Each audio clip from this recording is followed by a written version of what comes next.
باپ کے بعد بیٹے کی خلافت ہرگز حرام نہیں ہے، ورنہ کہتے کیسے ہو سکتا ہے میرا بیٹا؟ نہیں، یہ نہیں کہا آپ نے۔ حضرت عمر سے بھی کہا گیا تھا کہ اپنے بیٹے کو نامزد کر دیں، عبداللہ ابن عمر کو، تو انہوں نے جواب میں کیا کہا؟ اسے تو طلاق دینی بھی نہیں آتی۔ انہوں نے اپنی کسی زوجہ کو طلاق دی تھی اور اس میں جو صحیح ترین طریقہ ہے وہ اختیار نہیں کیا تھا، انہیں طلاق دینے تک نہیں آتی تو میں اسے خلیفہ بنا دوں۔ یہ نہیں کہا تھا کہ باپ کے بعد بیٹا خلیفہ نہیں ہو سکتا، یہ تو نہیں تھا، کہیں حرام نہیں ہے، نہ کتاب و سنت میں، نہ کوئی حدیث ہے، نہ کہیں قرآن مجید میں۔ تو حضرت علی نے بھی فرمایا رضی اللہ تعالی، نہ میں روکتا ہوں نہ حکم دیتا ہوں، یہ تمہارا اپنا معاملہ ہے۔ بہرحال حضرت حسن رضی اللہ تعالی عنہ نے حضرت امیر معاویہ سے صلح کر لی، خلافت ان کے سپرد کر دی۔ دیکھیے، میں حضرت ابوبکر، حضرت عمر، حضرت عثمان، حضرت علی کے ساتھ حضرت حسن کے دور خلافت کو بھی خلافت راشدہ میں سے سمجھتا ہوں، اور تبھی 30 سال پورے ہوتے ہیں اس حدیث کے مطابق کہ حضور نے فرمایا خلافت 30 برس رہے گی، پھر ملوکیت آ جائے گی۔ تو حضرت حسن کا بہت بڑا کارنامہ یہ ہے کہ اس خانہ جنگی کا دروازہ بند کر دیا، اور یہ پیشن گوئی تھی حضور کی صلی اللہ علیہ وسلم حضرت حسن کو، جب بچے تھے حضور کے انتقال سے پہلے، میرا یہ بیٹا مسلمانوں کے 2 گروہوں میں صلح کرائے گا، یہ حضور کی پیشن گوئی تھی، اور وہ پیشن گوئی حضرت حسن کے علم میں بھی ہوگی یقیناً۔ بہرحال انہوں نے صلح کی حضرت امیر معاویہ کے ساتھ رضی اللہ تعالی عنہ، خلافت ان کے حوالے کر دی، اور کچھ شرائط تھیں طے ہو گئی، اللہ خیر صلی اللہ۔ حضور کی تو یہ پیشن گوئی جو ہے صحیح ثابت ہوئی کہ میرا یہ بیٹا مسلمانوں کے 2 بڑے گروہوں کے درمیان صلح کرا دے گا، اور سبائیوں نے انہیں تانے دیے، یا عار المومنین، اے مومنوں کے لیے موجب عار، موجب شرم، تم نے بزدلی دکھائی ہے، تم نے امیر معاویہ کو خلیفہ تسلیم کر لیا، تم نے بزدلی دکھائی، معاذ اللہ ثم معاذ اللہ ثم معاذ اللہ۔ اب میں کچھ باتیں حضرت امیر معاویہ کے بارے میں کہنا چاہتا ہوں، اس لیے کہ وہاں اس میں نے حضرت معاویہ کے بارے میں یہ تو بہت شدت کے ساتھ کہا تھا، اور میں اب بھی اس پر قائم ہوں اور پوری طریقے سے قائم ہوں۔ میرا مستقل موقف یہی ہے کہ حضرت معاویہ رضی اللہ تعالیٰ عنہ کے دور خلافت کو ہم خلافت راشدہ میں شامل نہیں سمجھتے، اہل سنت میں سے کوئی بھی نہیں سمجھتا، لیکن اس کے ساتھ میں نے حضرت امیر معاویہ کے کچھ مناقب بھی بیان کیے تھے تاکہ پلڑا جو ہے ترازو کا، اس کے دونوں پلڑے سامنے آ جائیں۔ لیکن یہ کہ وہ حصہ میرے اس بیان کا نکال دیا گیا، ختم کر دیا گیا، یہ میں نہیں جانتا کہ اس میں کیا مصلحت دیکھی گئی ہے۔ اس میں تو کسی کے لیے کوئی معاملہ ایسا نہیں تھا، کسی کے جذبات کو جو ہے وہ ٹھیس پہنچانے والا، کیونکہ میں نے کہا وہ خلیفہ راشد نہیں تھے، صاف میں نے کہا، بلکہ وہ دور ملوکیت کا آغاز ان سے ہو گیا ہے۔ بلکہ جب ایک صاحب نے یہ کہا کہ کربلا کے بعد سے دور ملوکیت آ رہی تھی، تو میں نے کہا نہیں جناب، دور ملوکیت تو 20 سال پہلے پوری ہو چکی تھی، شروع ہو چکی تھی۔ آپ سے درخواست کرتا ہوں کہ ویڈیو کو آخر تک دیکھیے گا، بہت ہی زبردست اور عظیم ویڈیو ہے، جسے انشاءاللہ العزیز آپ اگر سنیں گے تو بہت آپ کو فائدہ ہوگا۔ بڑی خوبصورت باتیں ہیں، اور کہ اس فرقے کا آغاز کہاں سے ہوا ہے، اہل تشیعیت کا، تو بڑی خوبصورت ویڈیو ہے، آخر تک دیکھیں۔ اور اگر آپ چینل پر نیو ہے، چینل کو سبسکرائب کر لیجئے، اور اس ویڈیو کو آگے شیئر ضرور کیجیے گا تاکہ اس طرح کی ویڈیوز آپ کو بر وقت ملتی رہے۔ آئیے مکمل ویڈیو دیکھتے ہیں، غالباً یہ 10 منٹ کی ویڈیو ہے، دیکھیے آپ کو فائدہ ہوگا، مجھے بھی فائدہ ہوگا۔ کاتبان وحی میں شامل تھے، وحی کی کتابت کرنے والے چند لوگ تھے جنہیں کہ حضور کہتے تھے کہ اب یہ آیت لکھ لو، ان میں سے ایک امیر معاویہ بھی رضی اللہ تعالیٰ۔ تو بڑے توازن کی ضرورت ہے۔ دیکھیے صحابہ کرام کا جہاں تک تعلق ہے، اہل سنت کا موقف یہ ہے کہ صحابہ کلہم عدول، صحابہ سب کے سب نیک نیت ہیں، اور ان کی روایت جو ہے قبول کی جائے گی، رد نہیں کی جائے گی، ان پر کوئی جرح و تعدیل نہیں ہوگی، اس لیے کہ ان کا تزکیہ محمد الرسول اللہ صلی اللہ علیہ وسلم نے کیا تھا۔ لہٰذا یہ تو ہو سکتا ہے کہ کسی صحابی سے کوئی خطا ہو جائے، لیکن وہ خطا اجتہادی ہوگی، نیت کی خطا نہیں ہوگی، نیت کی غلطی نہیں ہوگی۔ اگر کسی صحابی کی نیت پر حملہ کیا جائے تو یہ اصل میں طعن ہے، حملہ ہے حضور پر کہ وہ تربیت دے نہیں سکے اپنے ساتھیوں کو، معاذ اللہ ثم معاذ اللہ ثم معاذ اللہ، وہ تزکیہ کر ہی نہیں سکے۔ 3 جگہ جو قرآن میں آیا ہے یتلو علیہم آیاتہ ویزکیہم، تو کیا تزکیہ کیا؟ اگر ان کے قریب ترین ساتھی جو تھے، اگر ان کے اندر بھی بدنیتی تھی اور دنیا کی طلب تھی، اور دنیا کے اندر اقتدار حاصل کرنے کا جذبہ تھا، تو پھر کیا کیا تزکیہ کیا؟ معاذ اللہ ثم معاذ اللہ۔ لہذا صحابہ سب کے سب عدول ہیں اور ان سے اختلاف ممکن ہے، لیکن ان کی نیت پر حملہ نہیں ہو سکتا۔ تو حضرت امیر معاویہ کی شخصیت ایک چیز ہے، آپ کا دور خلافت دوسری چیز ہے۔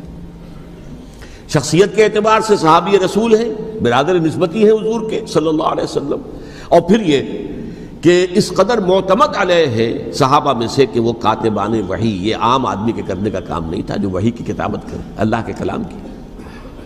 البتہ یہ ہے کہ جیسا کہ میں نے عرض کیا، ان کا دور خلافت راشدہ نہیں ہے، وہ ملوکیت کا دور ہے۔ یہ میں نے جیسا کہ عرض کیا، میں نے ایک صاحب نے جب یہ کہا کہ ملوکیت شروع ہو رہی تھی، میں نے کہا شروع نہیں ہو رہی تھی، ملوکیت تو 20 سال پہلے شروع ہو چکی تھی۔ اسی طریقے سے ایک صاحب نے کہا تھا کہ اسلام کو قائم کرنے کے لیے حضرت حسین میدان میں آئے، میں نے کہا یہ بھی غلط ہے، اسلام تو 60 سال پہلے قائم ہو چکا تھا، نبی اکرم صلی اللہ علیہ وسلم کے دستے مبارک سے اسلام قائم ہو گیا، جاء الحق وزهق الباطل ان الباطل کان زہوقا، پھر 30 برس تک وہ کامل شکل کے اندر قائم رہا۔ تو اسلام جو ہے وہ جو ہے در حقیقت اب قائم کرنے والی بات نہیں تھی، البتہ اس کے اندر زوال شروع ہو گیا تھا، اس زوال کے عمل کو روکنے کے لیے حضرت حسین میدان میں آئے۔ یہ ایک چیز کو صحیح تاریخی پرسپیکٹو میں رکھنا، تو جس طرح سے دین کو قائم کرنے کے لیے دیکھیں، قائم تو کیا محمد رسول اللہ صلی اللہ علیہ وسلم والذین معہ رضی اللہ تعالی عنہ، انہوں نے کیا تھا۔ ہاں اب جو ہے وہ اپنی اس شاندار حیثیت سے نیچے گرنے لگا تھا، وہ میں بعد میں عرض کروں گا کہ میں نے اسے کیا عرض کیا تھا کہ یہ اس زوال کو روکنے کے لیے کسی طریقے سے یہ اپنی اصل حقیقت میں قائم رہے، یہ حضرت حسین رضی اللہ تعالیٰ عنہ کی سعی تھی۔ اچھا، حضرت امیر معاویہ کے جو 20 سال ہیں وہ پورے امن، سکون، اطمینان، کوئی جھگڑا، کوئی فساد، کوئی اختلاف، کوئی باہمی فانت جنگی، کچھ نہیں، 20 سال۔ یہ بھی تاریخ کی بڑی چشم کشا حقیقت ہے جو عام طور پر لوگوں کے علم میں نہیں ہے۔ سبائی بھی دبکے رہے، حضرت امیر معاویہ کی حکومت اتنی مضبوط تھی، کنٹرول، کہ ان کو کچھ سر اٹھانے کا موقع نہیں ملا۔ موجود تھے، دبکے رہے، جیسا کہ میں نے کہا ریولوشن کے آخری مرحلے پر آ کر جو مخالفین ہیں وہ دب جاتے ہیں کہ پھر دیکھیں گے موقع ملے گا تو پھر لیں گے ان سے حساب کتاب۔ 20 سال رہے ہیں پورے امن کے، 10 سال کے بعد یعنی درمیان میں ہے حضرت امیر معاویہ کا عہد خلافت۔ ایک صحابی جو کہ بزرگ صحابہ میں سے ہیں، مغیرہ ابن شعبہ رضی اللہ تعالی عنہ، وہ آتے ہیں اور وہ کہتے ہیں کہ دیکھیے امیر المومنین، کتنی بڑی خانہ جنگی رہی تھی مسلمانوں کی آپس میں، اور اب بھی اگر آپ کسی کو نامزد کیے بغیر چھوڑ گئے امت کو تو پھر خانہ جنگی ہو جائے۔ 1 لاکھ اس وقت جو ہے وہ ہلاک ہوئے تھے، نہ معلوم اب کتنے ہلاک۔ لہٰذا آپ اپنی زندگی ہی میں نامزد کر دیجئے کسی کو خلیفہ، ولی عہد بنا دیجئے۔ حضرت امیر معاویہ نے ابتداءً جو ہے انکار کیا نہیں، لیکن ان کے دلائل ایسے تھے وزنی، اور میں سمجھتا ہوں کہ وہ بات صحیح تھی جو مغیرہ ابن شعبہ نے کہی، اس لیے کہ اب صحابہ کرام میں سے جو کبار صحابہ تھے وہ تو سب دنیا سے رخصت ہو چکے تھے۔ اب تو یا صغار صحابہ رہ گئے تھے جو حضور کے زمانے میں بچے تھے، حضرت حسن، حضرت حسین، عبداللہ ابن زبیر، یہ بچے ہی تھے نا، یا تو وہ تھے، اور یا بالکل نو مسلم تھے، اور نو مسلموں میں بڑی تعداد وہ تھی جو ایرانیوں کی تھی، شامیوں کی تھی، ادھر کی تھی، ادھر کی تھی، تو ان کو تو ظاہر بات ہے کہ تربیت نبوی سے کیا خلافت راشدہ سے بھی اکثر و بیشتر کو کوئی حصہ ملا ہی نہیں۔ تو اس صورت میں اب وہ اعلیٰ ترین معیار پر حکومت کے نظام کو قائم کرنا ممکن نہیں ہے۔ کوئی قبائلی عصبیت جب تک حکومت کی پشت پر نہیں ہوگی، حکومت مستحکم نہیں ہوگی۔ یہ گویا کہ ایک جس کو کہتے ہیں کہ حقیقت بینی، واقعیت پسندی، ایک آئیڈیلزم ہے اور ایک ریئلزم ہے کہ آپ فیکٹس آن دی گراؤنڈ کو غور کریں، سوچیں اس کے اوپر اور پھر کوئی فیصلہ کریں۔ اس اعتبار سے پھر حضرت امیر معاویہ نے بات مان لی اور بیعت لے لی لوگوں سے حضرت یزید کے لیے کہ یہ خلیفہ ہوں گے میرے بعد، اس کو ولی عہدی کہتے ہیں۔ اچھا، اس وقت 5 افراد ایسے تھے کہ جنہوں نے اس سے اختلاف کیا، یہ بات بہت اہم ہے۔ میرا کتابچہ ہے سانحہ کربلا، اس کے کچھ نسخے آج یہاں ہوں گے، آپ لوگ پڑھیے اسے غور سے اور پھیلائیے تاکہ حقیقت سامنے آئے۔ 5 افراد کون تھے جو ہونے چاہیے؟ ڈاکٹر اسرار احمد نور اللہ برکاتہ کی گفتگو کو سماعت فرمایا کہ کتنے خوبصورت انداز کے اندر انہوں نے تاریخی پس منظر کو رکھا۔ اہل تشیع جو حضرات ان کی ابتدا کب ہوتی ہے؟ اب ذرا یہ دیکھیں، یہ عبداللہ بن سبا بدبخت انسان تھا، جب یہ آیا اس کے دور میں ہی اہل تشیع کی جو انسی نے وہ ابتدا ہو گئی تھی، تو اس وجہ سے یہ سلسلہ چلتا رہا۔ اور یاد رکھیے یہ وہی لوگ ہیں جنہوں نے حضرت عثمان کو بھی نعوذ باللہ من ذالک شہید کیا، حضرت عمر کو بھی شہید کیا، حضرت علی رضی اللہ عنہ کو بھی شہید کیا، ٹھیک ہے، وہی لوگ ہیں، ایک ہی چیز ہے سب کچھ ہی۔ لہٰذا ہمیں ہمارا دین یہ کہتا ہے کافر کبھی تمہارا دوست نہیں بن سکتا، اور بات حقیقتاً ایسے ہی ہے۔ اللہ تعالیٰ سے دعا اللہ تعالیٰ ہم سب کو ان نیک کاموں پر عمل کی توفیق عطا فرمائے۔ تو ہمیں یاد رکھیں۔ السلام علیکم ورحمۃ اللہ وبرکاتہ۔